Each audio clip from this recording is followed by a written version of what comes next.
trouver les $6. J'en avais besoin parce que je voulais avoir $12 pour acheter la journée. Et maintenant, c'est le papa qui est fondu. Quelle leçon pour ce père de famille. Nous autres papas, très souvent nous pensons que nous n'avons comme seule responsabilité que apporter de l'argent à la maison. Nous oublions que nos enfants, notre femme, ont besoin de notre temps, de notre écoute en tant que leader de la famille. Et là maintenant, je parle surtout au pasteur et à moi-même. Nous pensons qu'il est plus important de passer plus de temps avec les membres de l'Église qu'avec notre famille, avec nos enfants. Et vous savez, je connais un pasteur de l'Amérique du Nord qui eut à dire du rôle de la chair. S'il devait vivre une nouvelle vie et qu'il devait corriger sa vie, cette nouvelle vie, il passerait plus de temps à prier et plus de temps auprès de ses enfants. Les enfants, avions dit tantôt, sont de véritables observateurs. Tout ce que fait, tout ce que dit le papa est enregistré, capté par les enfants. C'est pourquoi nous devons leur donner le bon exemple. Et permettez-moi une nouvelle fois de partager avec vous cette petite histoire. Un papa, une fois, est retenu il n'a pas été à l'église parce qu'il a dû aller travailler le dimanche. Le dimanche d'après, fatigué, il n'a pas été à l'église. Et le troisième dimanche, il ne s'était pas senti en forme. Peut-être, s'il y avait chikungunya, je dirais qu'il était atteint de chikungunya, il n'a pas été à l'église. Et son fils de 5 ans, le lundi, après le troisième dimanche, lui dit: papi, tout triste, mais qu'est-ce qui s'est passé? On va avoir un mois depuis qu'on n'a pas été à l'église. Donc vous voyez, les enfants, ils sont là, ils suivent, ils observent, ils connaissent notre force en tant que papa, en tant que maman, ils connaissent aussi notre faiblesse. Mes frères et mes sœurs, vous ne réalisez pas l'influence que peut avoir le père dans la vie de son enfant. Le père, il est non seulement un enseignant, non seulement une autorité, mais le père, il est un protecteur.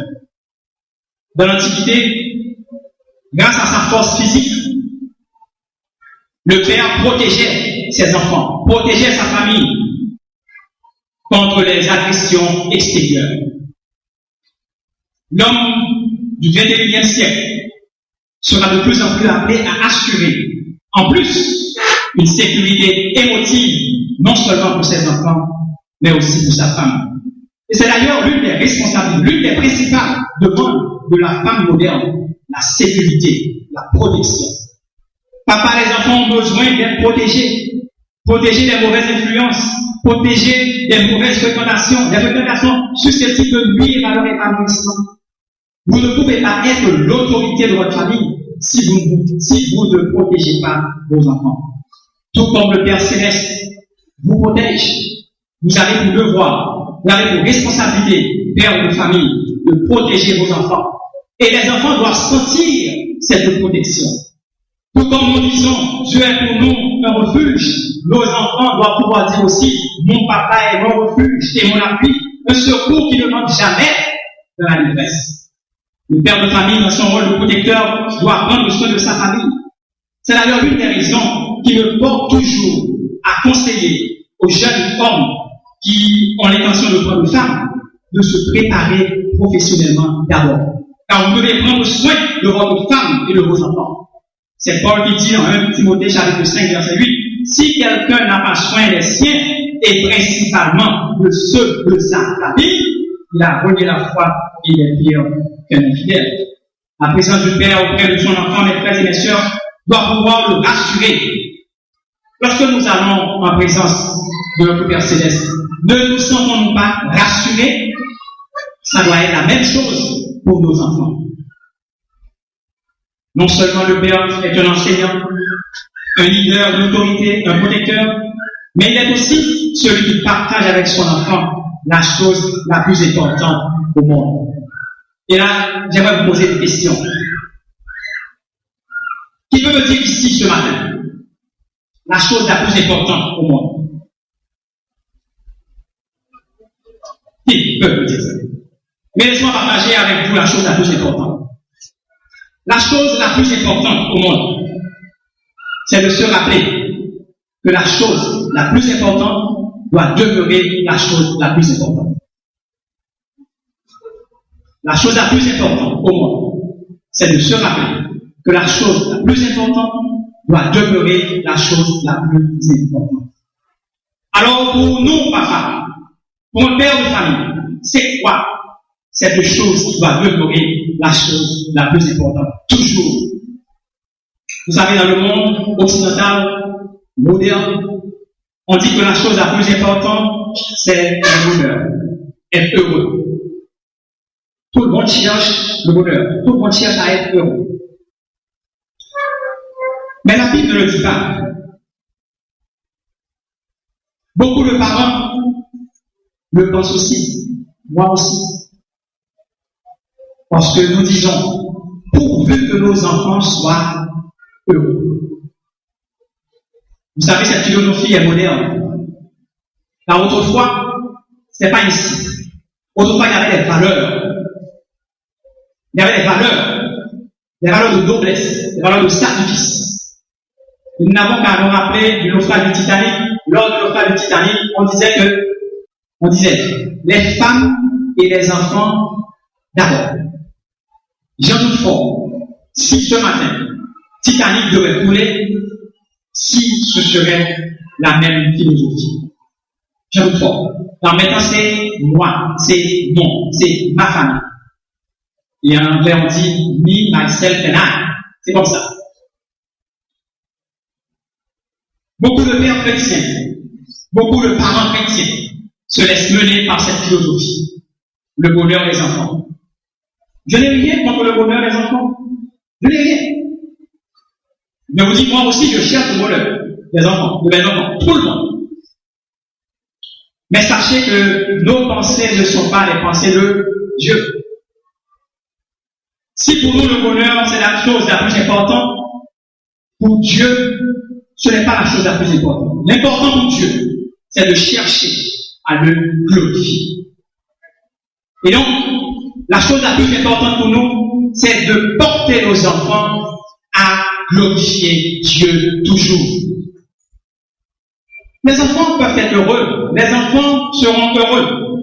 Nous pouvons encourager nos enfants à être heureux, mais à l'être en recherchant la volonté de Dieu, tout en glorifiant Dieu. Tout le monde cherche aussi le succès de leurs enfants. Lorsque l'enfant apporte le carnet avec 7, nous disons, donnez-moi 8. Lorsqu'il apporte 8, nous disons, donnez-moi 9. C'est normal. C'est bien beau.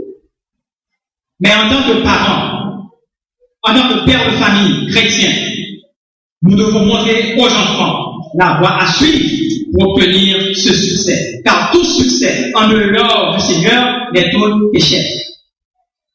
Le livre de Josué, chapitre 1, verset 8, nous dit que ce livre de la loi ne s'éloigne pas de ta bouche, médite-le jour et nuit pour agir fidèlement selon tout ce qui est écrit.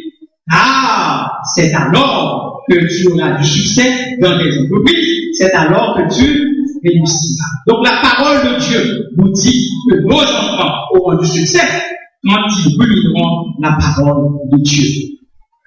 Ce matin, cher papa, que l'on fête chez vous, que l'on vous fête chez vous ou pas, que vous soyez considérés ou pas, vous n'avez pas à vous plaindre.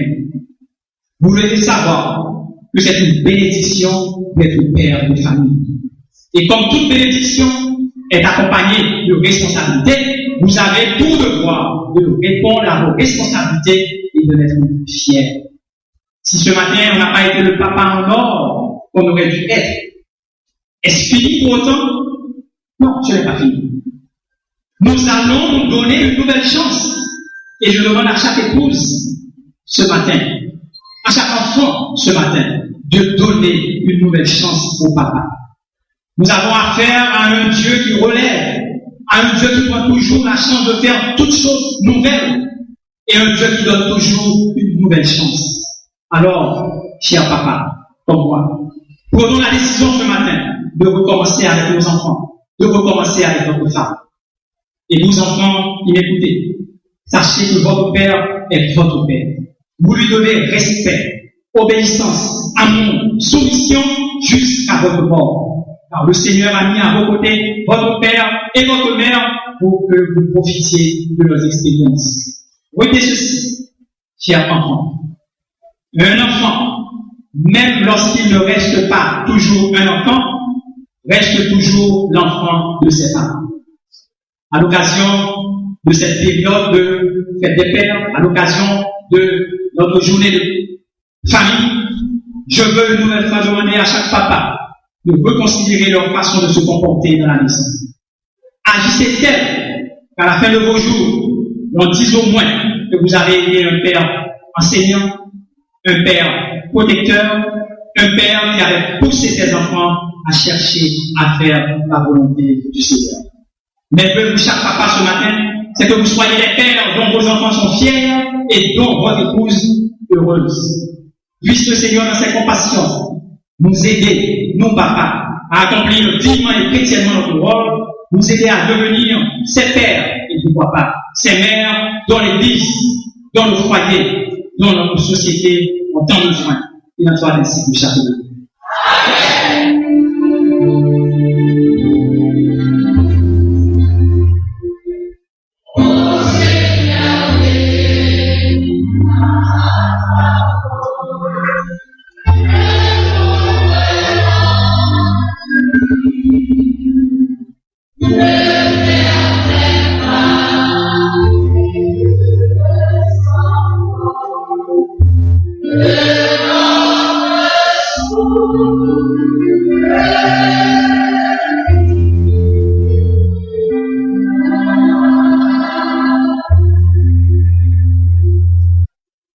Par le Saint-Esprit, nous avions le bon dépôt de la parole entendue ce matin, et en particulier que nous soyons des papas enseignants, des papas protecteurs, mais aussi des papas qui poussent leurs enfants à accomplir la volonté du Seigneur.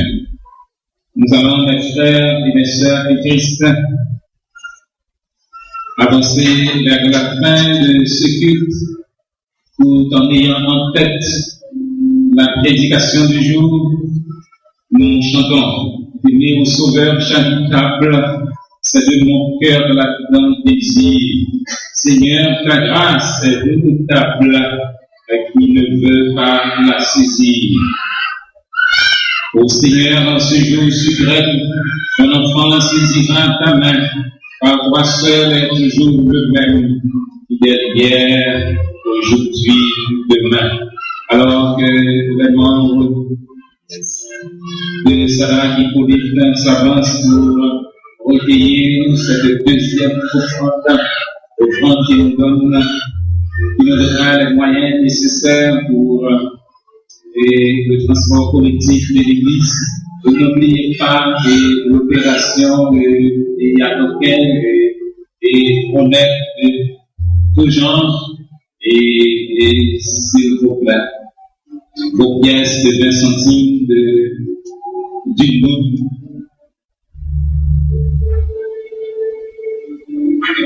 Merci et aussi vos 10 gouttes chiffrées, vos 20 gouttes chiffrées. Et puis c'est ça qui pas bon, ou bien on va pas servir ensemble avec les côté, non, bien moyen pour que nous capable et utiliser ces problèmes que nous avons ce moyen nécessaire. 95 ans d'espérance,